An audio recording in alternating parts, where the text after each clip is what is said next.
Aku mau absen dulu. Siapa yang belum pernah masak buah kundur atau dikasih tetangga buah kundur terus bingung mau diapain, atau sudah beli buah kundur terus nggak dimasak-masak? Nah, sering banget ya orang bingung mengolah buah satu ini karena ini rasanya tuh cenderung hambar.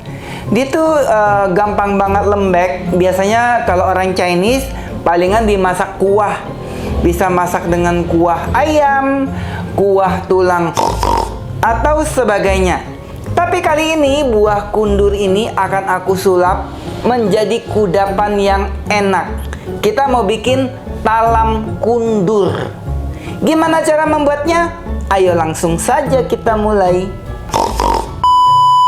Bahan-bahannya di sini ada 1 buah kundur. Nanti kita hanya pakai 500 gram setelah diparut dan setelah airnya dibuang. Kemudian ada 200 gram tepung beras, 100 gram tepung tapioka, 300 ml santan kental ditambah dengan 200 ml santan encer, 20 ml minyak bawang goreng, 10 gram garam, 3 gram micin, 10 gram gula pasir. Untuk bahan toppingnya ada 300 gram udang, nanti akan kita kupas, 50 gram udang kering, 50 gram lobak manis atau caipu manis, 50 gram bawang merah, 30 gram bawang putih, 6 gram garam, 3 gram micin, 8 gram gula pasir, 20 ml kecap asin, 1 sendok teh lada bubuk, 2 sendok makan bawang putih goreng, daun bawang dan daun seledri secukupnya. Pertama-tama kita mau potong buah kundurnya. Ini udah tua banget ya. Buah kundurnya ini dia udah keras banget kulitnya. Masih bisa digunakan nggak ya by the way? Ini keras banget nih kulit kundurnya. Sin salabim prok prok prok. Wow wow wow. Wow, masih bagus sih. Kita mau kupas sebagian aja. Ini keras banget sih. Kayak mengupas kulit kayu.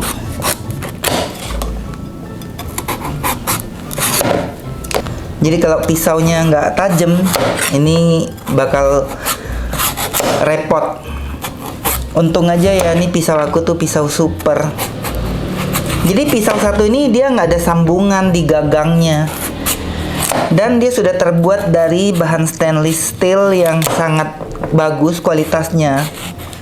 Bahkan ini bisa buat cincang tulang ya, nggak akan gompal dia nih. Kita mau sisihkan dulu kulit kerasnya ini.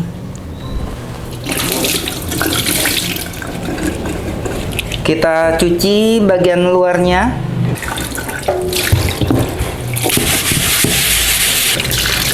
Talanannya kita cuci juga karena dia banyak putih-putih dari buah kundurnya. Selanjutnya mau kita potong-potong buah kundurnya ini.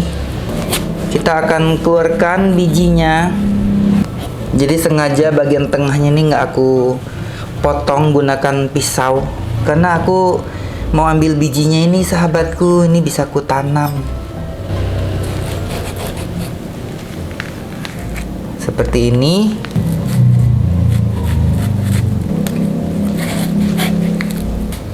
Nah, bagian bijinya kita sisihkan.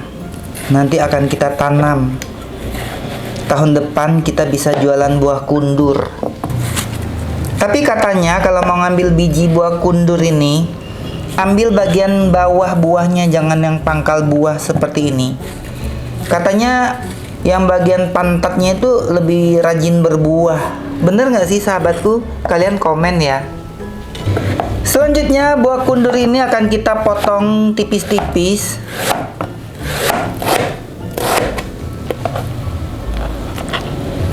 Kita akan susun sampai rapi. Dan ini akan kita potong kecil-kecil lagi. Sudah selesai kita memotong-motong kundurnya. Selanjutnya, buah kundur ini akan kita masak sebentar. Kita akan masak sampai buah kundurnya mengeluarkan air. Jadi ini kayak ditumis tanpa kasih sesuatu apapun ya. Jadi aku maunya nih buah kundurnya nih mateng, mengeluarkan banyak air. Nanti airnya akan kita peras. Buah kundurnya sudah mengeluarkan air. Tuh ya, sudah banyak banget kuahnya. Padahal kita tidak kasih air dan tidak kasih apapun. Ini sudah aku masak sekitar 10 menit. Kita akan matikan kompor dan kita biarkan sampai suhunya turun. Sekarang kita mau peras air buah kundurnya. Kita bisa gunakan perasan potato masher seperti ini. Yuk.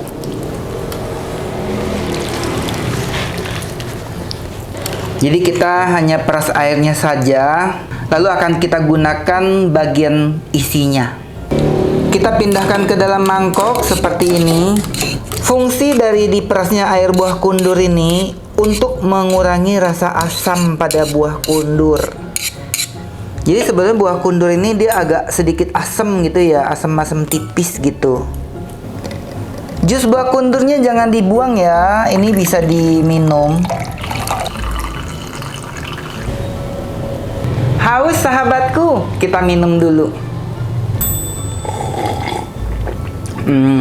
Jadi dia rasanya tuh kayak ada asam-asamnya, enak. Ini cocok banget nih kalau mau dijadiin jus atau tambahan minuman ya.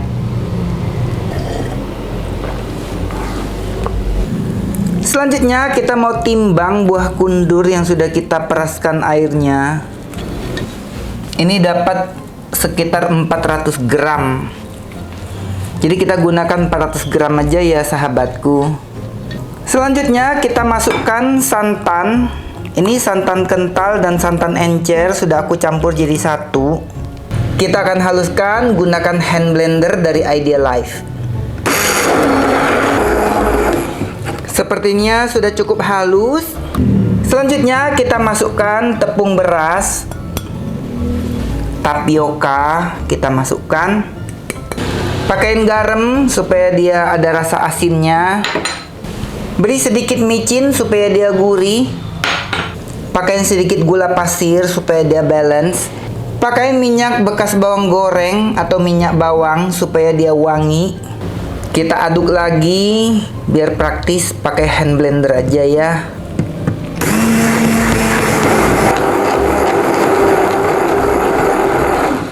Tuh, sebentar aja udah tercampur dengan sangat bagus. Selanjutnya kita mau panaskan air.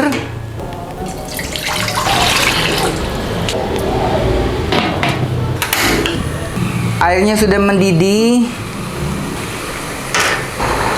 Kita langsung aja tuangkan adonan ke dalam loyang pengukus. Kita akan kukus selama 30 menit atau sampai matang.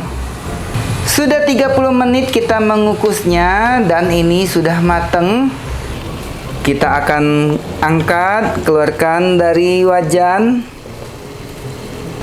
Sekarang kita mau membuat toppingnya. Kita mau bersihkan udang.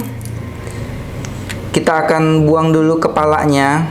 Pastikan ini isi perutnya ya, atau intestinnya ini harus dibuang.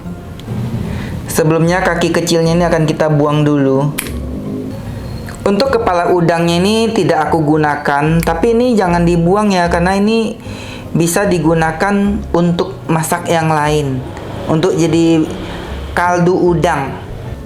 Nah, yang kita gunakan ambil badannya udang. Kita akan kupas udangnya seperti ini sampai bersih, dan seterusnya akan kita keluarkan kotoran yang ada di punggungnya seperti ini. Sebetulnya ini bagian punggung ini sudah aku bersihkan, sudah aku congkel menggunakan lidi, tapi nggak apa-apa, kita belah sekali lagi dan jadilah bersih seperti ini. Kita sisihkan dulu udangnya. Seperti ini ya, aku ulangi lagi kalau bersihin udang. Kita cubit. Jadi bagian kepala ini sudah tidak ada gunanya. Jadi biasanya banyak banget orang bikin kaldu udang langsung dipotek gitu aja. Menurut aku tuh ini ada hal yang harus dibuang di sini ya. Ini ada jeroannya udang. Sini ini dia. Nah, ini dia. Ini adalah isi perutnya udang. Ini yang harus dibuang. Tapi yang kuning-kuning ini itu sebenarnya bukan kotorannya udang, tapi itu lemaknya udang. Nah, ini bagian ini jangan dibuang. Ini bisa kita sisihkan. Ini bisa dijadikan kaldu udang yang enak. Tuh ya, jadi kalau mau bikin kaldu udang, pakai bagian seperti ini yang sudah bersih tanpa jeroan. Selanjutnya kita kupas lagi udangnya dan akan kita belah lagi punggungnya. Nah, lagi-lagi ini punggungnya memang sudah bersih ya, tidak ada lagi kotorannya. Kita akan kupas udangnya sampai semuanya selesai.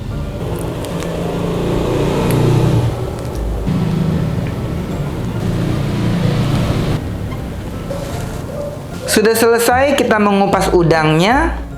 Dan ini adalah kepala udang yang bisa dijadiin kaldu udang. Kulit udang dan jeroannya akan kita buang supaya nggak banyak-banyak sampah. Selanjutnya kita akan haluskan bawang putih.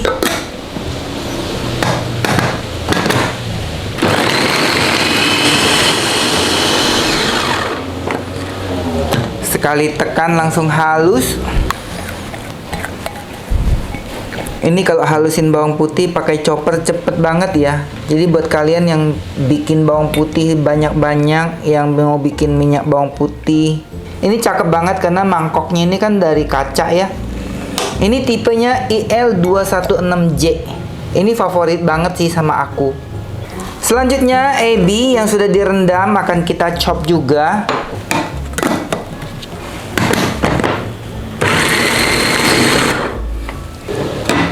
Dan seketika pun halus sempurna sahabatku. Tuh, lihat. Cakep banget ya. Cepet banget halusnya. Kita sisihkan dulu udang ebinya. Dan pastikan kalian memilih udang kering yang bagus ya, jangan yang bau pesing. Ini udang keringnya wangi banget. Baru sekarang kita chop udangnya.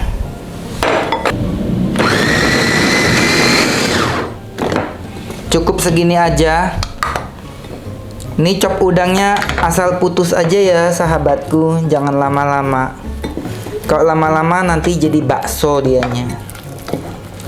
Jadi ini udangnya ini masih kayak kasar gitu ya, kayak dicop-cop kasar gitu. Praktis banget ya.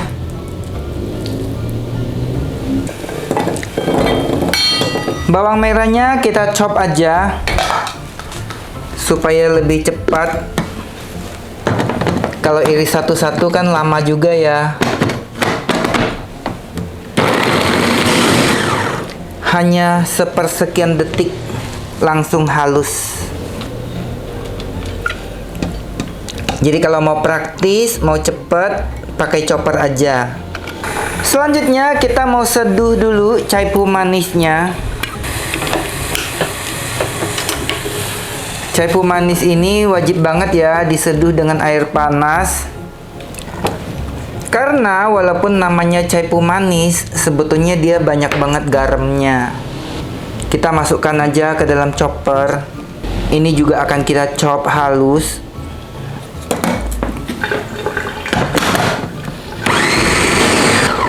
Sudah halus caipu manisnya. Tuh. Cakep ya sahabatku. Memotong caipu langsung halus. Kita sisihkan juga caipunya.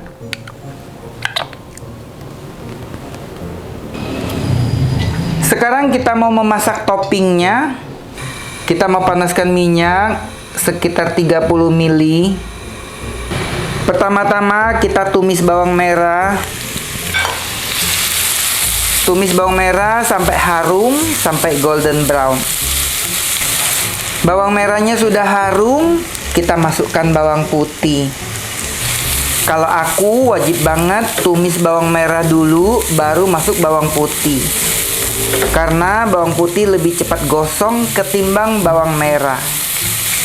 Kita tumis sampai bawang putihnya harum. Bawang putihnya nggak perlu sampai golden brown ya, karena nanti bakal jadi pahit. Bawang putihnya sudah harum, kita masukkan udang kering yang sudah dicop. Tumis hingga udang kering ini mengeluarkan busa. Dan ini aku menumis menggunakan wok dari Idealife, namanya Granite Cookware Set, tipenya IL22B. Ini udah lama banget aku pakainya ya, udah sekitar 5 tahunan. Ini sudah dilapisi dengan Greblon C3 Germany teknologi, sudah FDA approved, sangat aman untuk kesehatan, bisa digunakan di semua jenis kompor termasuk kompor induksi. Dan udang keringnya sudah mateng, dia sudah mengeluarkan busa, bisa kita lihat ya. Selanjutnya kita masukkan udang cincang. Begitu udang cincangnya masuk, ini wajib banget dibejek-bejek kayak gini, sambil kita aduk-aduk perbawangannya. Kalau enggak dia bakal jadi bakso udang. Nah ini segera ya dibejek-bejek ini. Kita bejek-bejek sampai potongan udangnya menjadi kecil-kecil ya. Kita nggak membutuhkan bongkahan udang yang gede-gede. Selanjutnya kita masukkan caipo. Kita tumis lagi. Masukkan kecap asin. Kita tumis lagi. Masukkan garam. Garamnya dikit aja karena caipo dan kecap asinnya udah asin. Kasih sedikit micin supaya gurih. Kasih sedikit gula pasir supaya dia lebih balance.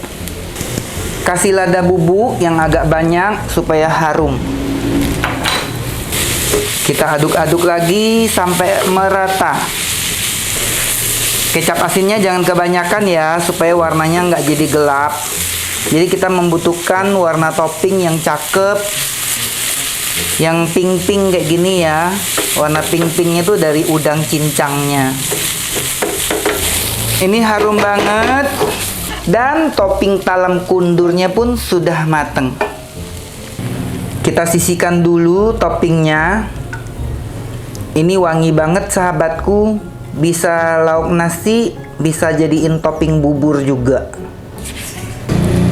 Selanjutnya kita mau potong-potong daun seledri dan daun bawang. Kita potong seledri dulu ya. Ini akan kita iris tipis-tipis seperti ini. Untuk daun bawangnya kita gunakan bagian yang hijaunya saja. Kalau ada jenis daun bawang yang kecil lebih cakep lagi pakai yang kecil. Ini karena aku nggak punya, jadi aku gunakan yang gede. Segini aja. Selanjutnya kita mau kasih taburan daun bawang. Sayang banget aku tidak punya daun bawang yang kecil. Itu bakal lebih cantik, lebih wangi. Tapi kita gunakan yang ada saja. Seledri kita masukkan juga. Jadi ini mumpung panas-panas, kita pengen kayak mateng gitu seledrinya ini. Kemudian kita berikan bawang putih goreng. Harusnya tadi nggak usah ada minyaknya. Karena dia ada minyak jadi agak kerepotan akunya nih. Jadi kalau kalian bikin nggak usah yang berminyak begini ya. Ditiris kering aja supaya gampang ditaburnya. Lalu kita mau taburkan udang ebi yang sudah kita masak tadi. Semakin tebal kita menaburkannya, ini akan semakin nikmat, semakin sedap dimakannya. Supaya nggak polos-polos banget, kita taburkan sedikit lagi aja irisan daun seledri. Seperti ini dianya. Bagus kan?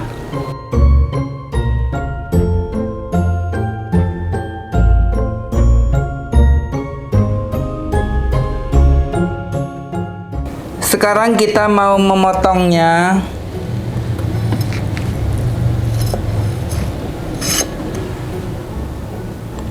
Kita ukur dulu ya supaya hasilnya tuh bagus.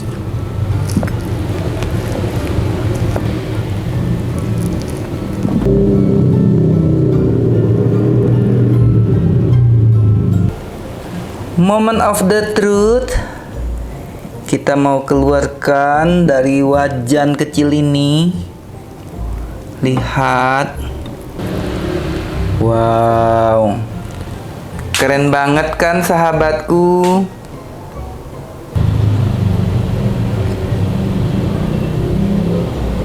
Sahabatku, ini dia talam udang buah kundur. Biasanya kita kalau dapat buah kundur ini suka bingung ya mau diapain.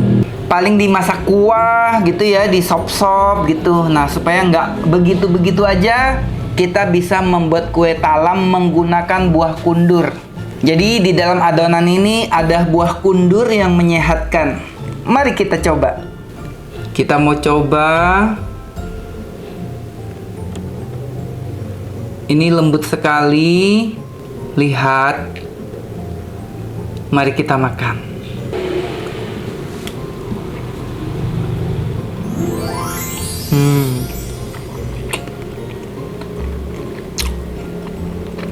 Ini bener-bener enak sahabatku.